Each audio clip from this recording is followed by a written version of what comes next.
Good evening, everyone. Welcome in, welcome in, welcome in, welcome in. Welcome to the Power of 50 community. Welcome to the Ultimate Power team.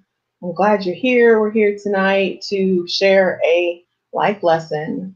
And I just finished up an amazing interview with one of the contributing authors for the book. And so I was so inspired by her story. And so I'm anxious to share a little bit about what we talked about in her interview in preparation for her contribution to the book. And so as you guys come in, we're going to be talking about, uh, one of the biggest things we struggle with is this whole relationship thing. And I would say out of all my clients, the relationship factor, and even in my own personal experience, the relationship piece of life is what gets so many of us hung up. It gets so many of us hung up in so many different ways. And so we're really going to talk about this life lesson. Her life lesson and her contribution for the book is all about loving yourself first, learning to love yourself first. That's going to be her contribution. And so when we were going through the interview process today, I was asking her questions about her life and her story and all this stuff, trying to get a good vibe and a good feel for kind of where she comes from, where she is in life, and how she got here. And as always happens anytime we're doing something like this, when you take somebody all the way back on a journey into their past, oftentimes they visit places and thoughts and emotions that they haven't visited in a really long time. And so I never worry about how the interview is going to go. I always know that in the process, we're going to uncover what your perspective is, what your perception is. And so for her, it was really trying to figure out what I'm asking all the women is, what do you want your story to be? What do you want to convey? What lesson do you want to teach?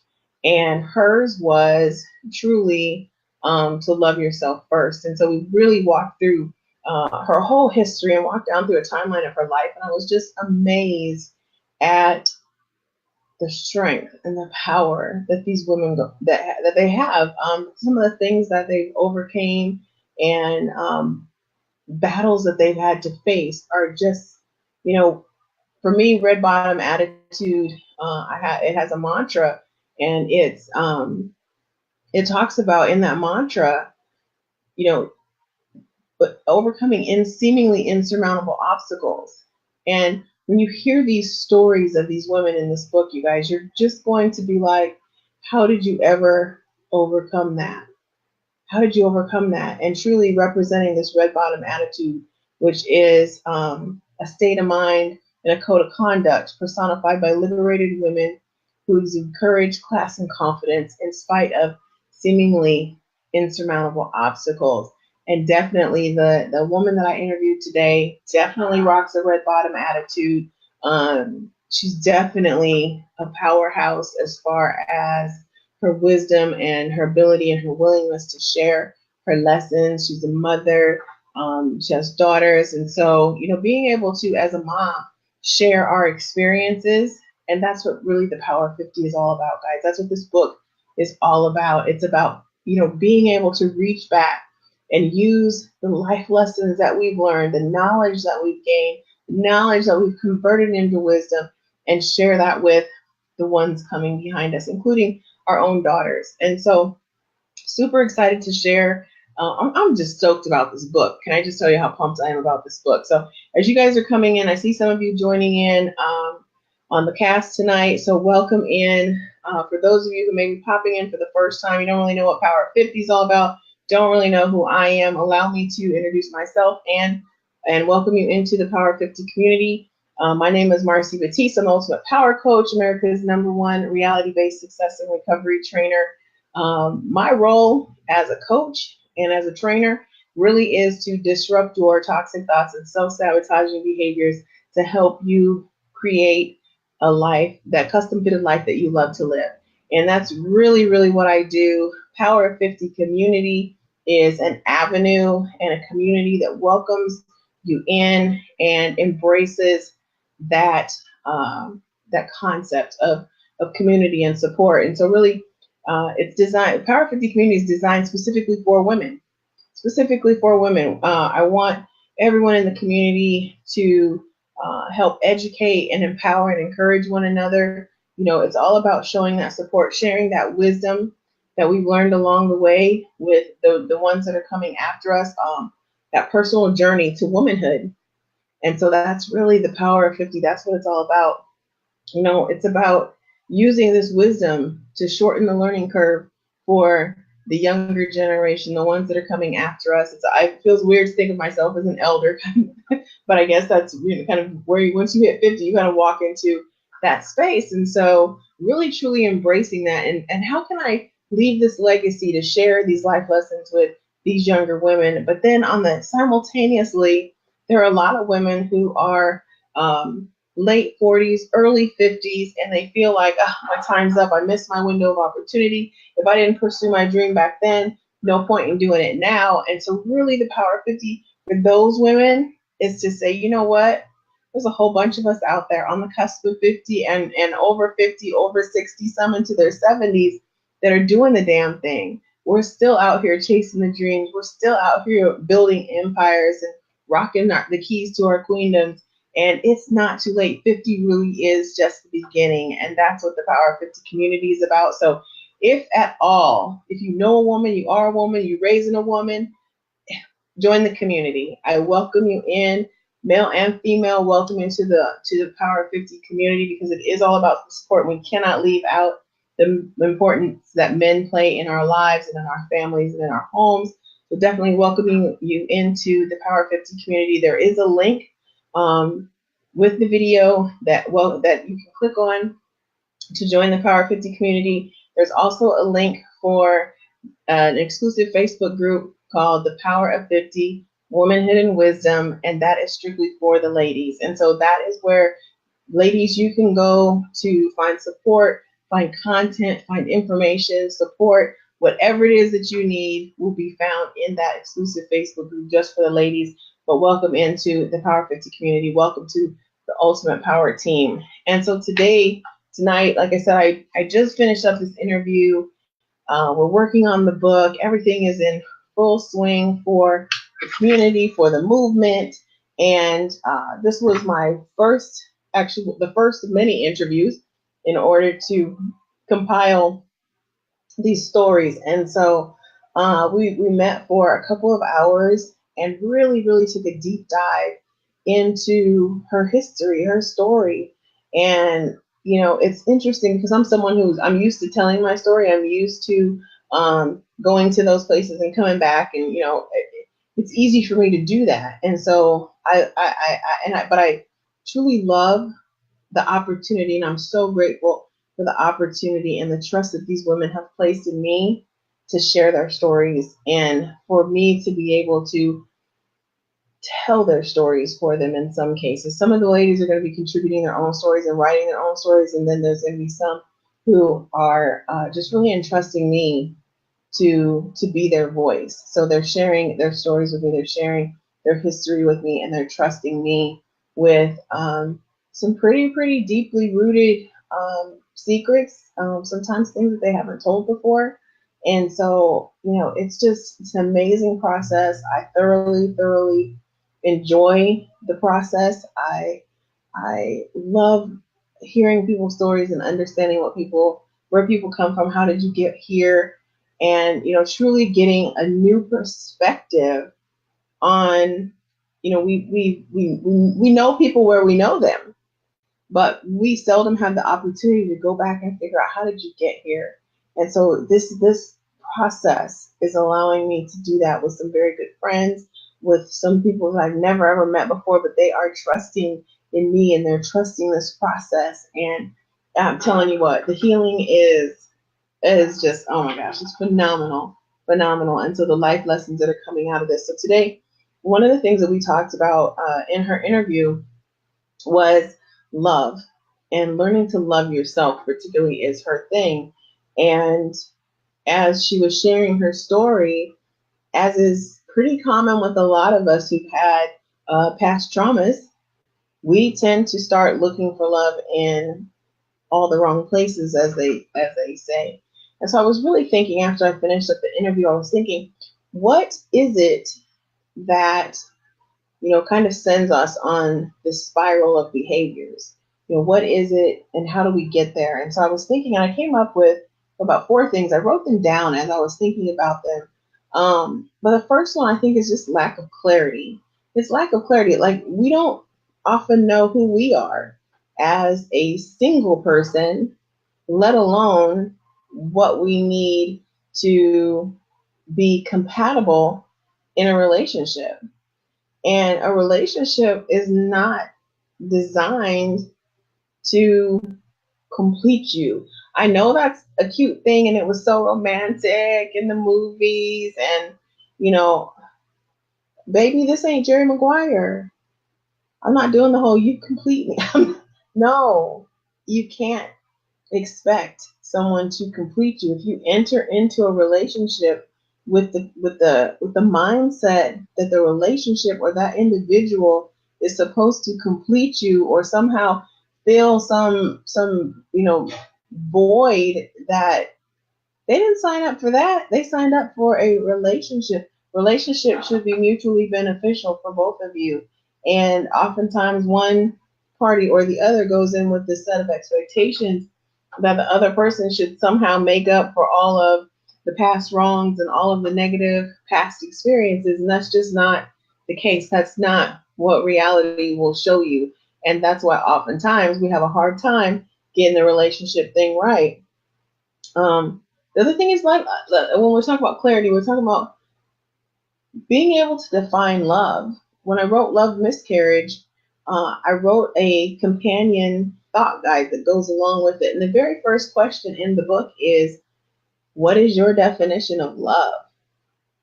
And I challenge all of you as you're watching this to think about that for yourself. How do you define love? What is your definition of love?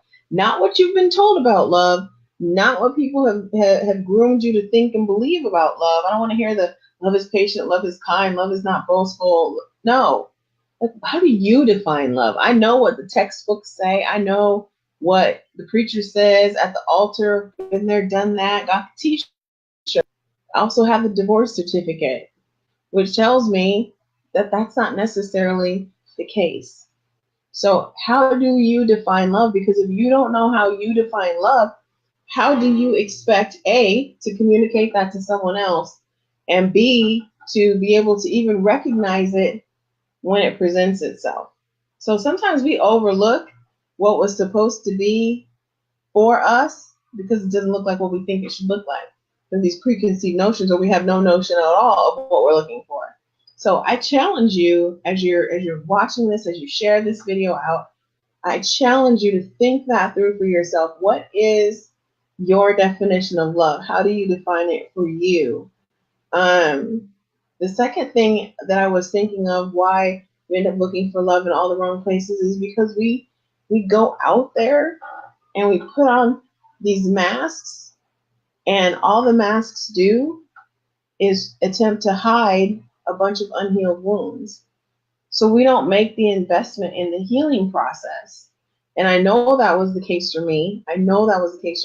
As I was interviewing our contributor. That was her story. There was not a space in between the relationships in order to take the time, make the time, invest the time to do the healing work. Not to mention, sometimes we just don't even know how. Like, I probably wouldn't have a coaching business if everybody knew how to do this, because that's a big part of the process.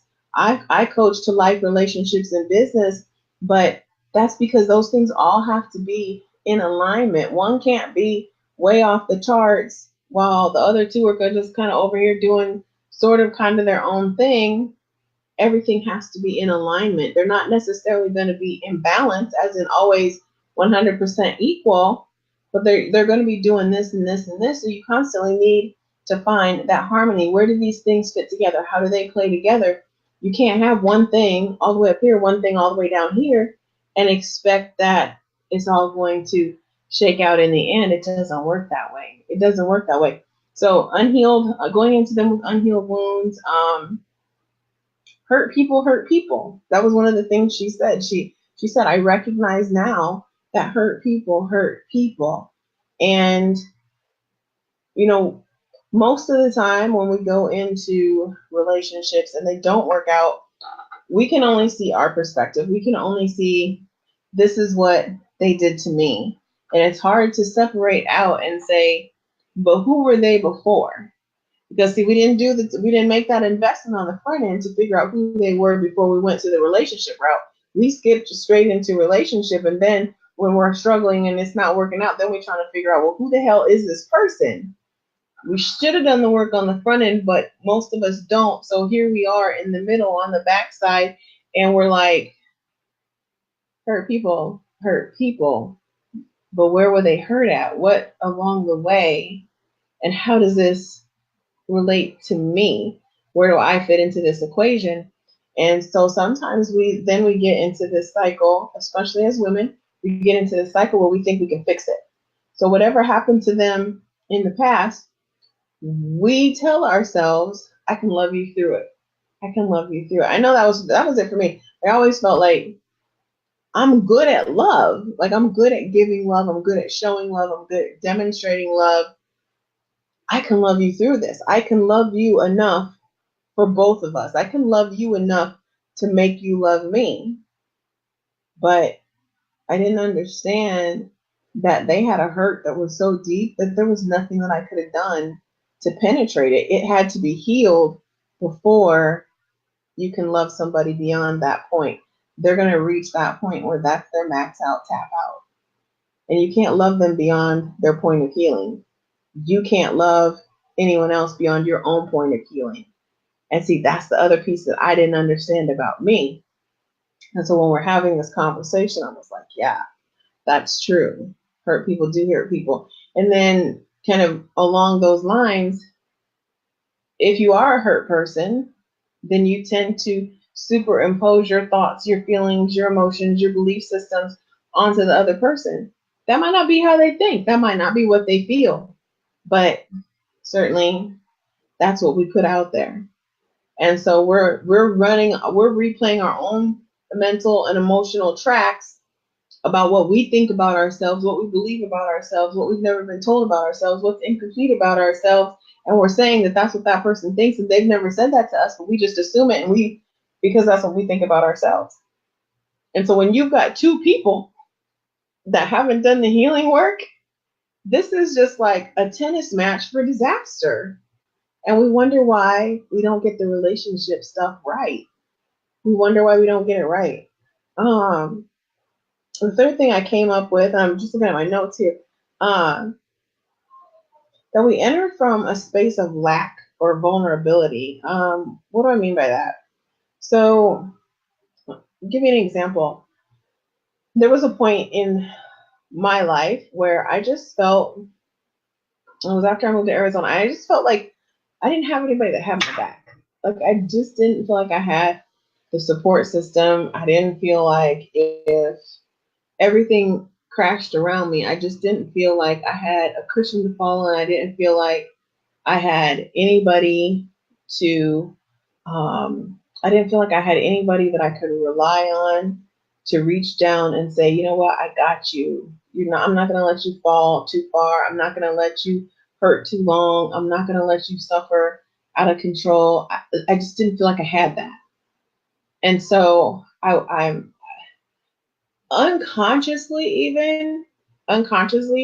I put into the universe this calling, this longing for a relationship, but I was asking for the wrong thing, because what I said I wanted was somebody that would have my back and who wouldn't leave me.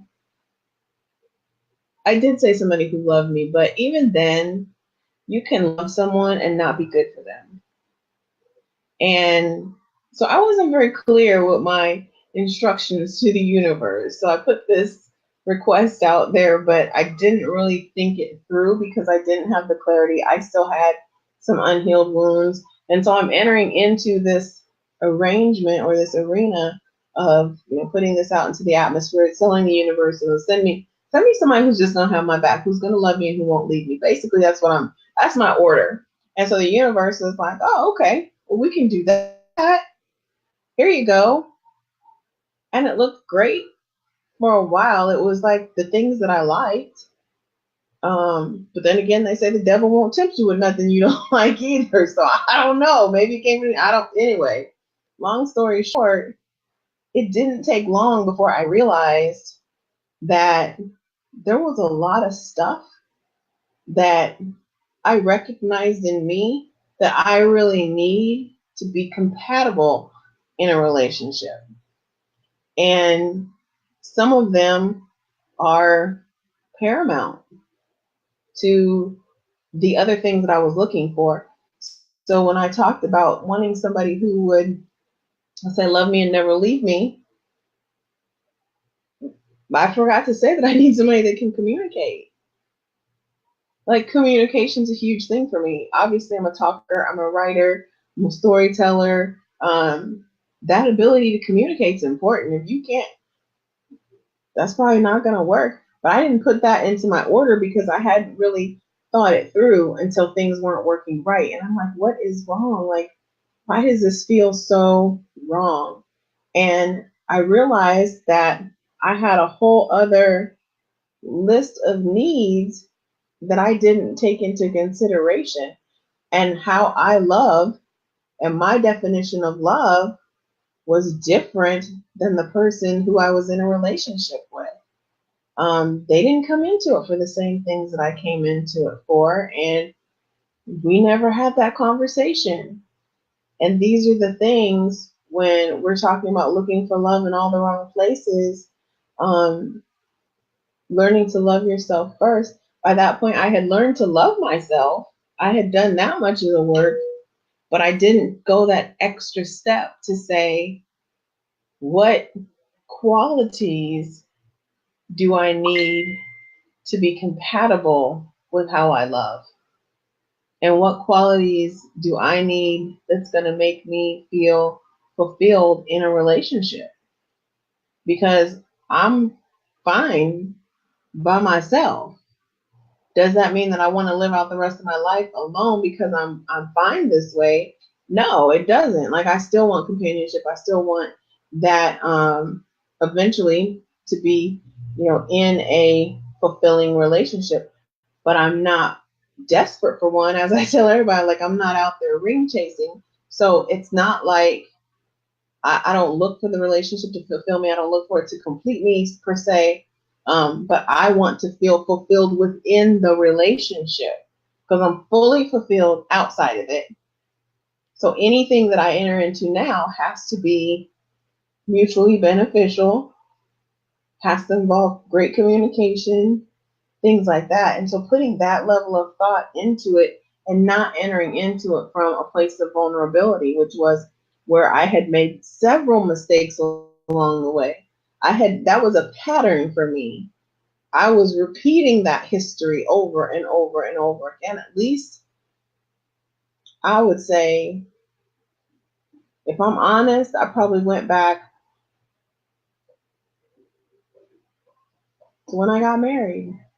So over 20 years, I had been repeating that same pattern of looking for relationships from a space of vulnerability and borderline desperation because I thought that I wasn't enough outside of a relationship. So the last one, I realized I'm enough outside of it. So it was easy then when I realized it wasn't working for me, that it didn't have all the pieces that I needed to end it and extricate myself from it. But that still was an investment of my life that could have been probably better invested in other ways had I not entered into it from a space of vulnerability. And then the other thing, sometimes we think we can finesse people into becoming, so they meet one requirement and we think we can finesse and massage and manipulate and change to get the rest of the relationship the way we want, instead of realizing, no, let's make the investment on the front end. Who is this person? How does it fit with who I am? Who am I? How do I fit with who they are? What pieces work? What pieces might be a little bit of a struggle? Are there issues that are deal breakers that we need to talk about? Because there's definitely some deal breakers. People talk about unconditional love, and I say all love is conditional. There are things that are going to make you say, not for me, not for me. And I think short of God's love, all other loves are somewhat conditional. We argue that all day. I'm going to stand firm on that position because I just really think that no matter who you are, there is something that someone can do to potentially make you say, I'm not doing this with you. I'm not going to continue to go down this road. I'm not going to continue this pattern with you. So that's my position on that. And then I think the final thing that causes us to really struggle with the whole relationship thing, the whole love thing, is misplaced blame. What I mean by that is we want someone else to blame for our choices. And if you guys follow me, you know I'm huge on owning your choices. I just did a post about it on Facebook today, and that's the thing. You have to own your choices. They're your choices. But so oftentimes when things go wrong, we either want to blame them, it's your fault, or they do something to violate us and we say it's my fault and absolve them of all responsibility. When in fact, most of the time, it's probably a combination and there's enough fault to go around. Not everybody's perfect. Not anybody enters into it perfectly. And, so going back to me and how I make choices, because I can speak on myself better than I can speak on anybody. But in the example that I shared with you guys a few minutes ago, I had to own that he was exactly what I needed in that moment. When I asked the universe for it, and that's what the universe sent me, he was exactly what I wanted. He was exactly what I needed to get through that moment in time. But he wasn't for the long haul. And I didn't put in the right order for the long haul. I put in a temporary order to fulfill a temporary situation and created a potentially permanent problem. And so owning my part, I'm not perfect. I'm sure that I did or said some things along the way that he didn't like. So not just blaming him, but no matter what happened, no matter how it ended, no matter what he did right or wrong, at some point, he was, in my own mind, exactly what I wanted and needed in that moment. And if my needs changed, if my needs shifted, if I got more clarity, whatever the case may be, and it had to end as a result of that, I still have to own that he was my choice. Nobody forced me. I wasn't forced into a relationship with this person. And so oftentimes when relationships end, we want to blame the other person for why it ended, or he did this or she did that. And that's why we couldn't stay together. That's why I couldn't be with them, blah, blah, blah, blah, blah, blah. But you still got to come back to you and say, you chose them. You chose them. You couldn't have been in a relationship with them unless you had chosen them also. So they chose you, you chose them, and it didn't work out, but own your choice in the matter. So that's the conversation for tonight. Looking for love in all the wrong places. Truly, truly inspired by the story and the interview, and I'm so excited for the Power 50 book. Don't forget, guys, it's coming out. Hey, Pamela. Yes, catch the replay. Thank you. I'm so excited about the Power 50 book that's coming out in December 11th, on my birthday. So stay tuned. Make sure, if you haven't already went in and joined the Power 50 community, make sure you do that. Men and women, please join the community. The link is included with the video. And then if you are a lady, please make sure that you join the exclusive Facebook group called The Power of 50 Womanhood and Wisdom. And we're really, really about to pour into the ladies in that private group. So that's it for me for tonight. Make sure that you share the video out, no matter which platform you're catching this on. I don't know if you're on the web, if you're on Facebook, LinkedIn, YouTube, wherever you're finding me at. Share the video out. Share the links to the Power 50 community, and make sure you join us because once the book comes out, everything related to these subjects and these life lessons and these experiences will be in the community, within the community and within the group. So make sure you're a part of that and that you stay connected. If you have questions in the meantime, let me know. If you have a story and you want to share your story, we closed off participation in the book project, but I certainly would love to interview you. Would love to have you on the broadcast to share your story. So if you are someone out there, you have a story, ladies, in particular ladies, you have a story, please hit me up. Let's set up a time to get you in and get you on the stream and share your story with the world. All right, guys, that's it for me for tonight. As always, thanks for being part of the Ultimate Power Team. Thank you most of all for living life on Mars with me, and now for being part of the Power 50 community. And we will talk tomorrow. Have a great night.